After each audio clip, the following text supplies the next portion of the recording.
Semua orang kalau punya landasan prinsipnya bahwa ini amanah yang harus dipertanggungjawabkan kepada bangsa dan negara, pasti tidak akan berani bermain-main dengan program yang mulia ini. Saya rasa itu. Oke, baik, terima kasih Pak Iwan. Saya mau ke Mas Dimas. Kalau teman-teman mahasiswa masih berada di jalur kritik yang tentunya membangun untuk pemerintah begitu ya. Ketika masyarakat masih banyak yang kontra, masih banyak yang tidak percaya oleh MBG yang dikelola oleh BGN begitu ya. Apa yang kemudian menurut Anda bisa dilakukan pemerintah untuk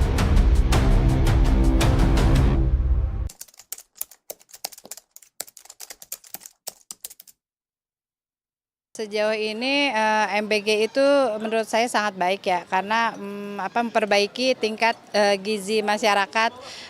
Namun dalam prakteknya mungkin banyak kendala ya, banyak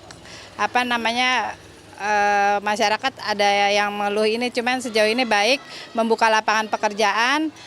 Hanya sedikit saja mungkin kedepannya harus diperbaikin gitu aja Kak. Ya, terutama dari hal gizi ya, beliau sangat prioritas ya untuk gizi anak-anak gitu. Mungkin untuk kedepannya lebih diperbaikin lagi untuk dalam hal menu, terus dari segi kesehatannya juga ya untuk anak-anak gitu. Ya untuk masa depan lebih baik aja gitu.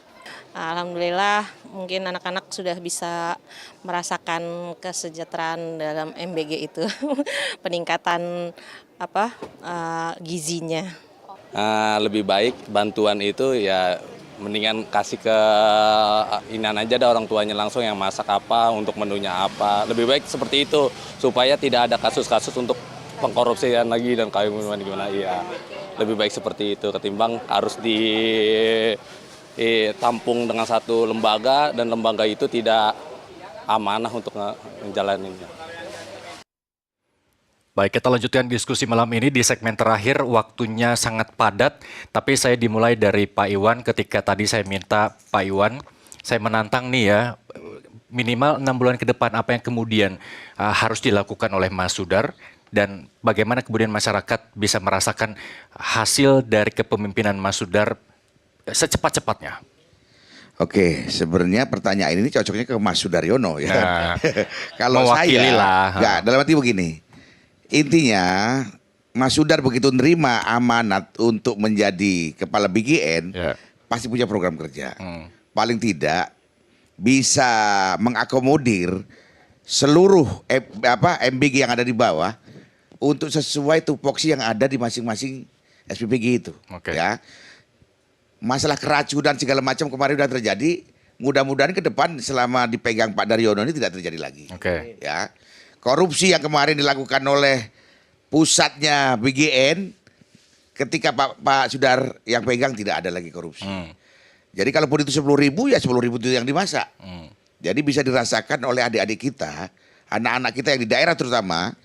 Ya kalau adik mahasiswa kan tidak menerima MBG, tapi kan adik-adik di daerah itu bisa merasakan benar-benar manfaatnya dari MBG ini ya. Dan kita yakin kalau diberikan jeda waktu dalam hitungan bulan juga harus sempurna 100% juga tidak mungkin ya. Butuh proses. Baik. Tapi saya yakin MBG ke depan akan menjadi lebih baik ketika dikelola dengan profesional. Kita bisa mengimani dan mengamini nggak? Jaminannya apa kalau Mas Sudar dapat memperbaiki BGN dan tidak melakukan penyelewengan?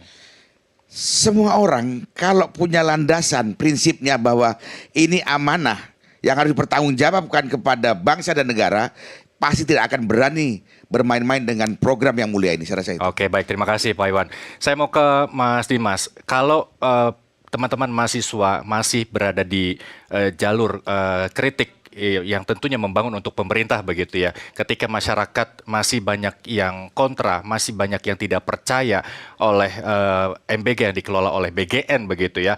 Apa yang kemudian menurut Anda bisa dilakukan pemerintah untuk dapat mengembalikan kepercayaan publik ini? Karena ini program udah kadung berjalan.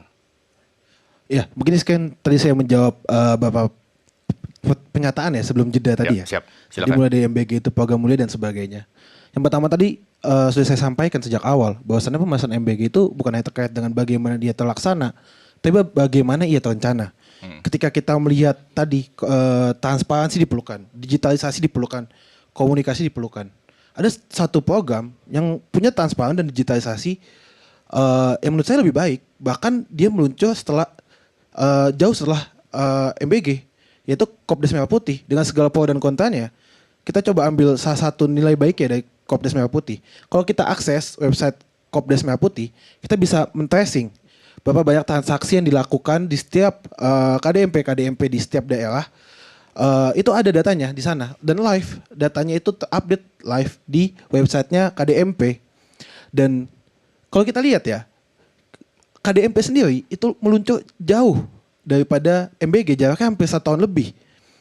Kenapa ini semua bisa terjadi? Apakah karena di tengah-tengah jalannya KDMP ini tiba-tiba, kita tambahin di website KDMP, tapi ada perencanaan bagaimana bisa menjalankan transparansi ini.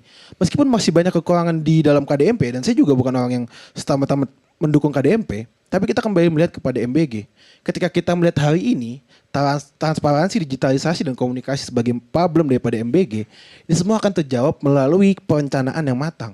Kalau kita tadi disampaikan bahwasannya MBG adalah program mulia, memberikan makan kepada anak-anak. Dan saya tambahkan juga bukan cuma anak-anak. Kalau kita lihat di Perpres 115 tahun 2025, tujuan dari program MBG, penerima dari MBG itu anak-anak dari tingkat SD hingga SMA.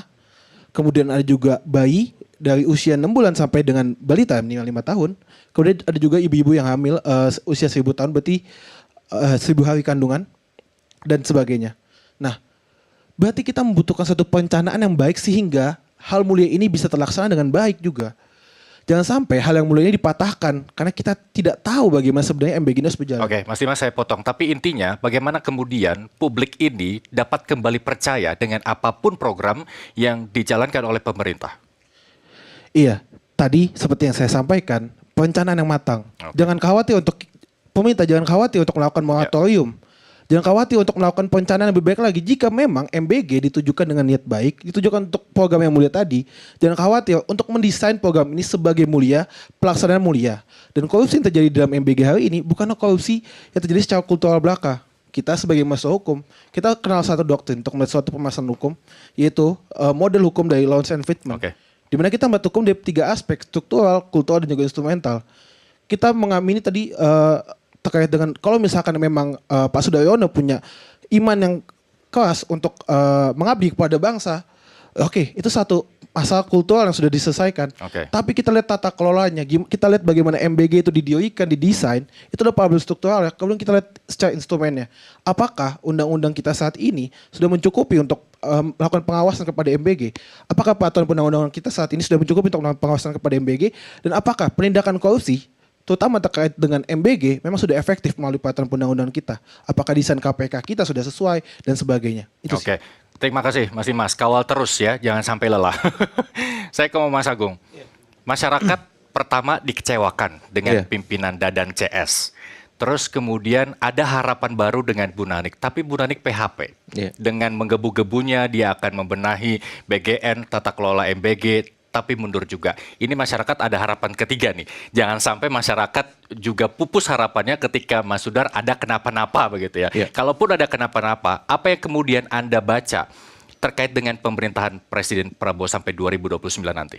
Ya, pertama supaya tidak anti klimaks seperti 2 pimpinan lainnya. Kenapa saya arahkan soal digitalisasi supaya semua bisa mengakses. Soal rencana, soal kemungkinan-kemungkinan apa yang dilakukan oleh bagian di masa depan, itu kan bisa lewat website atau super app atau apalah. Karena saya biasa membaca lewat kanal-kanal tersebut. Jadi yang disampaikan teman-teman tadi, saya kira itu sebenarnya bisa terjawab. Kalau di KDMP bisa, harusnya di MBG juga. Jadi rencana itu kan supaya mudah tersosialisasi, itu harus punya platform. Dan harapannya itu segera jadi. Ya supaya apa? Supaya publik dalam tanda petik punya tabungan harapan. Yang kedua, komunikasi. Jadi media centernya BGN itu harus aktif, harus agile, harus gesit. Apakah mengupdate di kanal, apakah berinteraksi dengan media yang ada semacam itu, capaian-capaian day to day yang mereka lakukan. Bahkan bila perlu misalkan ya mungkin seminggu pertama, sebulan pertama, 100 hari pertama, apa sih yang sudah dicapai? Karena apa? Publik itu akan mengukur semua, misalkan kalau saya punya tool social listening, saya akan mengukur lewat survei, ya kira-kira berapa approval rating dari MBG, apakah naik dari 50 sampai 55% tingkat kepuasan yang turun dari 70, ini bakal rebound nggak? Kan itu nggak lama itu Mas Arsel, karena itu sangat cepat opini dan persepsi publik, bahkan di timeline itu per second gitu. Jadi maksud saya di sini Masdar akan berkejaran dengan tuntutan, dengan harapan, dengan waktu dan aspirasi teman-teman yang selama ini bergelora di timeline, di jalanan semacam itu, dan itu bisa dirawat kalau ya tadi saya bilang digitalisasi, ya, kemudian transparansi, kemudian yang ketiga komunikasi, yang terakhir ya bagaimana mismanagement yang selama ini mengemuka itu minimal gitu. Ya soal keracunan nggak terjadi, soal korupsi juga. Karena ya tadi nggak cukup hanya will ya untuk tidak korupsi gitu. Tapi juga harus didukung oleh ya dukungan manajemen sistem yang baik pula, dan ini harus diawasi oleh semua. Dan saya senang ada inisiatif MBG Watch, teman-teman mahasiswa juga punya istilahnya arahan mengkritisi terus, dan ini semua saya kira satu paket ya, kita bekerja sama gitu supaya program ini bisa terus. Kalau saya dalam posisi program ini harus berjalan, tapi program ini harus dipastikan benar, minim kesalahan dan penyimpangan, zero tolerance. Kalau bermasalah lagi ya tunda dulu, hentikan dulu. Dan saya memberikan masukan kepada Masdar, kalau misalkan hal-hal mendasar prinsip yang tadi belum terselesaikan segera, jangan digas gitu. Bertahap saja gitu. Kita nggak sedang lari cepat ini, kita sedang membangun bangsa. Katanya 2045 kan, negara tetangga aja puluhan tahun. Iya 2045 kan kita butuh puluhan tahun. Jadi selesaikan dulu ya pondasi-pondasi utama tadi supaya bisa berjalan terus. Nah, yang terpenting bagaimana pemerintah menjawab. Kalau tadi Pak Iwan boleh mengatakan ada jaminan mengimani dan mengamini begitu ya. Terus kemudian Mas Dimas juga sudah memberitahukan bagaimana kemudian pemerintah berlaku agar publik bisa percaya lagi, dan kemudian harapan dari Mas Agung juga bagaimana masyarakat tidak kecewa lagi. Kalau memang sampai 3 kali dikecewain, ya dampaknya mungkin ke wajah presiden ke depan nanti. Apa yang kemudian bisa dilakukan? Langkah praktis apa yang bisa menjawab ataupun memberikan jaminan dari 3 masukan ini? Mas Riko, silakan. Iya, terima kasih Mas Irsal. Saya banyak sekali mencatat masukan-masukan yang bagus tadi. Sekali lagi terima kasih yang sebesar-besarnya kepada Mas Anandaku dari BEM UI, kemudian Bang Iwan dari Gerakan Cinta Prabowo, dan sahabat saya Mas Agung Baskoro. Bagus-bagus banget masukannya. Dan di hari pertama Mas Sudaryono ini menjadi Kepala BGN, pada malam hari ini kita berdialog, dan saya sangat terharu, masukan-masukannya bagus.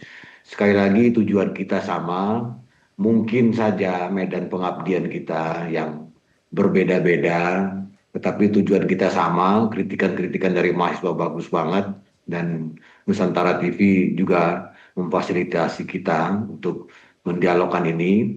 Akan terus dilakukan perbaikan, dan hari ini juga bagian dari perbaikan pergantian pimpinan ini, dan modelnya cukup bagus sebetulnya, karena dari 86% SPPG itu sudah memberdayakan minimal 1-2 UMKM.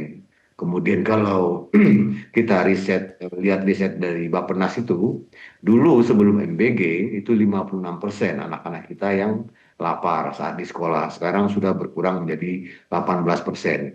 Nah, saya tertarik dari apa yang disampaikan oleh Mas Anandaku itu terkait dengan kultural, struktural, kemudian yang instrumental itu. Jadi itu masukan yang sangat bagus. Intinya teman-teman BEM UI itu tidak cukup dengan kultural saja, dengan iman saja, tapi secara struktural maupun instrumental itu harus betul-betul dipastikan peraturan, perangkat, perundang-undangan, SOP segala macam betul-betul membuat BGN ini bersih dari korupsi, kemudian tidak ada lagi penyelewengan. Dan kita optimis dengan kepemimpinan Mas Sudaryono ini. Terima kasih teman-teman semua, terima kasih Nusantara TV. Baik, terima kasih Mas Riko. Yang terpenting adalah bagaimana kita terus memantau penanganan kasus BGN dengan 3 kepala terdahulu di Kejaksaan. Tentunya ini dalam upaya menyelaraskan keinginan Presiden Prabowo yang tidak ingin pandang bulu dalam penegakan hukum, terutama korupsi. Terima kasih Mas Hariko telah bergabung bersama kami. Terima kasih Pak Iwan, terima kasih Mas Agung, terima kasih Mas Dimas. Kita bertemu di lain kesempatan. Pemirsa, demikian Merah Putih harus saya akhiri. Sampai jumpa.